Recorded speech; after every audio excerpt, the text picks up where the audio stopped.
All right, so it seems we're diving headfirst into the world of 28 years later. Indeed. And the big question on everyone's mind seems to be the return of Cillian Murphy. You got that right. Our Yeah. listeners are dying to know if he's back and what it all means. Well, we've got a ton of stuff to go through. Articles, trailers, even some wild fan theories. Oh, yeah, this one is juicy. Yeah. Buckle up, because when a character might be returning after 28 years. It really makes you think about how time and survival and just how trauma changes a person. Exactly. Oh. This is going way deeper than just jump scares. Oh, for sure. We're talking about the long-lasting psychological impact of that rage virus and how it reshaped the world. Right, and just a quick reminder for anyone who needs it, both 28 days later and 28 weeks later Right. threw us into this world completely devastated by that terrifying virus, turning people into Oh, yeah, those infected. super aggressive. Yes, infected, exactly. And it's really important to remember that the virus, it came from a lab. Oh, that's right. That's going to be important later when we talk about, we see that Jimmy graffiti in the new trailer. Oh, good point. Yeah, I think that little detail is going to be a rabbit hole for sure. definitely. So speaking of the 28 years later trailer, it just dropped. Yeah. And wow, so many cryptic clues. Mm-hmm. We see kids watching Teletubbies, Mm-hmm. 1 minute, Yeah. and then bam. Intense fight scenes, this creepy island, Yeah. and a voiceover reciting Kipling's Boots. That war poem. Oh, man, chills. It's just brilliant how they use the Teletubbies, That innocence of childhood right up against this impending horror, it creates this immediate sense of unease. For sure. Really sets the tone. Oh, yeah. And then we have all this religious imagery throughout the trailer. Yes. Crosses, rosary beads, even graffiti with, Bible verses on the walls. It makes you wonder, right? Are they going to delve into faith and redemption in 28 years later? Oh, absolutely. Finding hope in all that destruction. Okay, so let's address the big question. The shadowy figure, lurking in the field behind Jodie Comer in the trailer. Yeah. Is that Cillian Murphy? It's a quick glimpse, but yeah, the resemblance is definitely there. But is that enough to confirm his return? Because, his name isn't on any posters. Right. Even though he is listed as an executive producer. Yeah, it feels a bit misleading. I think so. Don't you think? It's like they're playing with us. Oh, yeah, totally. And the fans are loving it. Some are joking about him, taking method acting to a whole other level. To the extreme. And others are worried it's a spoiler, even if it's just a quick zombie cameo. Yeah. The internet is going crazy with speculation. Understandably so. And then there's that tagline, "Time didn't heal anything." That really got me thinking. Right. If you think about it, it suggests that the trauma, from the rage virus and everything that came after the collapse, it's still there, festering. It's like those wounds, both physical and psychological, they run deep. Yeah. Yeah. Even 28 years later, the world is still dealing with those consequences, So we're not just talking about surviving physically, but the impact, the lasting impact on the minds of the survivors. Absolutely. It's a much deeper dive into the effects of trauma, which I know you're interested in. Yeah, definitely. And then there's the question of the virus itself. Has it changed over 28 years? Right, because the trailer shows some creatures even more messed up, than in the previous movies. Oh, yeah. Which brings us back to that Jimmy graffiti. Yeah. And the connection to Jim's fate, potentially. Potentially, yeah. You mentioned earlier that the virus, it originated in a lab. Right. So could there be a link between the virus, this prophecy, and Jim's return? It's a really interesting question, right? Because the graffiti seems to make Jimmy the central figure in this whole apocalypse thing, and maybe someone's trying to make sense of it all, through this religious lens. Right. So is Jim a savior, or is he bringing doom? It's hard to tell. I'm getting chills just thinking about it. Yeah. And to make it even more interesting, Yeah. Alex Garland and Danny Boyle, the minds behind the original, The masterminds. they're back for this one. How do you think their return will impact 28 years later? Well, they're known for their thought-provoking, often disturbing storytelling, Oh, yeah. So their involvement hints that this is going to be more than just a horror film. Right. They blend social commentary with horror so well. So I'm really curious to see what they have to say about the world, almost 30 years after the outbreak. Oh, yeah, for sure. And you mentioned that you're really interested in that aspect. Yeah. I think we're in for a wild ride with this film. I think so, too. Yeah, they're masters at, mixing those deep societal questions with that horror element. Yeah. So I think it's going to be fascinating to see what they what they explore this time around, you know? For sure. I mean, think about how much this time jump could have affected the survivors. Oh, yeah. Like 28 years in this post-apocalyptic world. And that tagline, time didn't heal anything, that suggests some serious scars. Oh, absolutely. Imagine living with that constant fear, Right. knowing everything could just fall apart again. Yeah. Even if they've built some kind of community on that island, Right. they're still haunted by what they lost, the trauma. You got to wonder what that does to a person's mind, you know? Yeah. And then there's the younger generation. Right. The ones born after the outbreak. Yeah, they've never known anything else. Exactly. They've only ever known this broken world. That's a point that really gets me thinking, you know? How do they understand humanity? Morality, the world?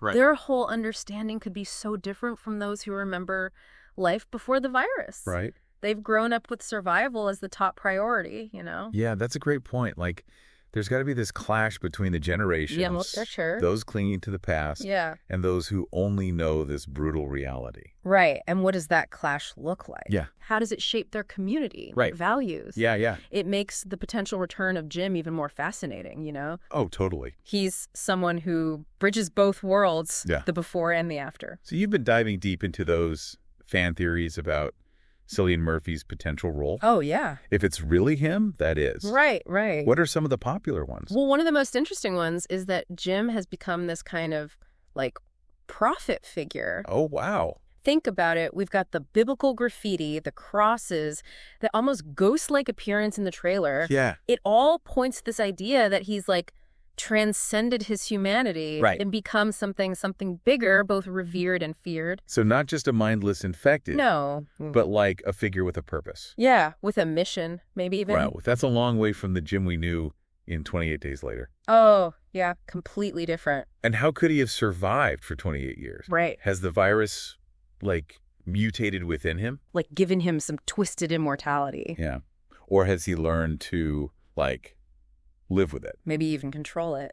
Now, that is terrifying and fascinating at the same time. Totally. Could he be a force for good, you know, guiding the survivors towards some kind of redemption? Possibly. Or is he, like, a walking weapon ready to unleash the virus again? It's hard to say. It's really interesting to think about how the virus could change in his body, Yeah. you know, affecting his mind and body. Right. Has it made him more enraged? Right. Turned him into a monster? Yeah. Or has it given him, like, these unique abilities, Yeah. making him even more unpredictable? And that takes us back to the virus's origin, the lab. Right. If Jim is tied to that Jimmy prophecy Yeah. and can manipulate the virus, It's a lot to consider. the ethical implications are huge. Absolutely. Are we going to see a darker side to Jim? Maybe. It's possible, you know? Driven by revenge. Potentially, all that trauma from the early days, losing his loved ones, seeing society crumble. It could have twisted him, even if he started with good intentions. Yeah. Survival changes people. Especially after 28 years. Oh, for sure. And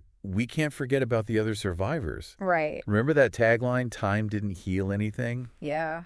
How do they cope with the fear, the anxiety in this unstable world? Yeah. We might see a community struggling with, like, PTSD, paranoia, Right. deep distrust of the outside world. Right. Right. Their experiences must have shaped everything for them. Right. Social structures, Yeah. beliefs, how they see what it means to be human. I'm imagining a society where safety comes first, Yeah. you know, where it overrides individual freedom. Absolutely. And then you have these different generations within that society, Right.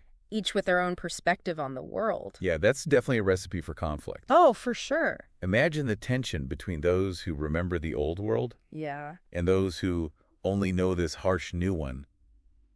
It's a big divide. How do they bridge that gap? Yeah. Do they hold on to the past or embrace this new brutal way of life? It makes you wonder if the real horror in 28 years later isn't the infected themselves, Yeah. but the breakdown of humanity, Right. the loss of compassion and empathy because of fear.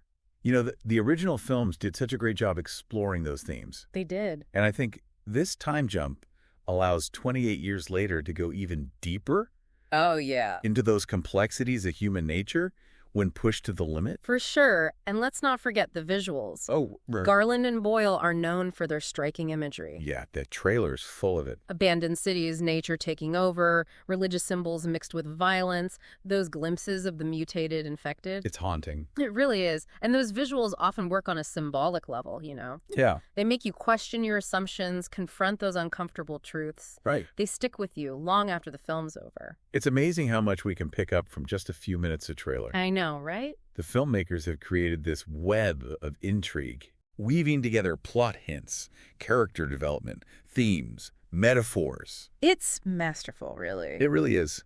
And speaking of piecing things together, Yeah. you mentioned keeping up with fan theories. I have. Have you noticed any recurring themes that stand out to you? You know, one that keeps popping up and that really resonates with me is this idea that 28 years later might actually explore the idea of hope. Hope? Yeah, hope. In a world destroyed by the rage virus. I know, it sounds strange, right? Hope. It does seem a little out of place given, everything we've seen. Right. But it's that contrast, that makes it so interesting. Yeah. Like this pull between utter despair and the chance for something better. Okay. Yeah, I see that. And some fans think that Jim, if he really is back, could be that glimmer of hope. Like Right. maybe he's found a way to control the virus, use it for good. Maybe he even has the cure.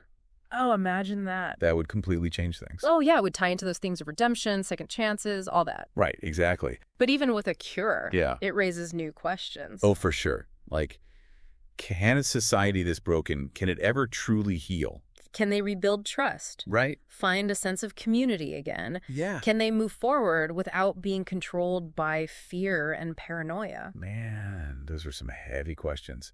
But it's what makes this franchise so thought-provoking. It really is. It forces us to look at ourselves, Oh, yeah. our capacity for both good and terrible things. It challenges us to think about what it means to be human. Yeah. Facing those ethical dilemmas, imagining how we'd react in such extreme situations. What really struck me about the trailer is that sense of isolation. Yes. That island setting, it's almost like a symbol, Right. of humanity trying to survive in this vast, unforgiving world. It makes you wonder what happened to the rest of the world, Yeah. Are there other survivors out there? Right. Or is this island the last stand? And what about governments? Mm-mm. Are there any left? Right. Or has it all just descended into chaos? Total anarchy, yeah. These are the questions that keep me up at night, especially these days, It is interesting how this 28 days later world kind of reflects our own anxieties. Oh, yeah, definitely. It plays on our fears, Right. societal collapse, Yeah. pandemics, Yeah. the whole fragility of civilization. But at the same time, it reminds us that even in the darkest times, humanity can persevere. It's true. There's this will to survive, Absolutely. That spark of hope, even if it's small, it keeps us going, keeps us watching, makes us question. searching for meaning. On a world that feels so unpredictable. Well, we've covered a lot in this deep dive. We have. And 28 years later has definitely gotten us thinking. For sure. We talked about everything from Cillian Murphy's possible return to the impact of that huge time jump. 28 years is a long time. It is. And the evolution of the virus, those religious images, those questions about humanity, about hope. And this is just the beginning, really. Yeah, the beauty of this kind of film Oh, is that it's open to so many interpretations. absolutely. Sparks so many discussions. There's so much to unpack, so many possibilities. So as we wait for 28 years later to come out, Yeah. I want to leave you with this. Yeah. What do you think the future holds for these characters? Right. For humanity? Will they rebuild, make peace with the past, find a way forward, or will it just be more of the same violence and destruction? Keep those questions in mind as we wait. Oh, yeah. Let the theories flow. I have a feeling this one will stick with us long after we see it, Oh, definitely. making us rethink our place in the world. It's powerful stuff. And who knows, maybe some of our theories will be right. Or maybe the filmmakers will completely surprise us. That's part of the fun, right? Oh, yeah. The anticipation, the mystery. The thrill of not knowing. Exactly. Until next time, happy viewing.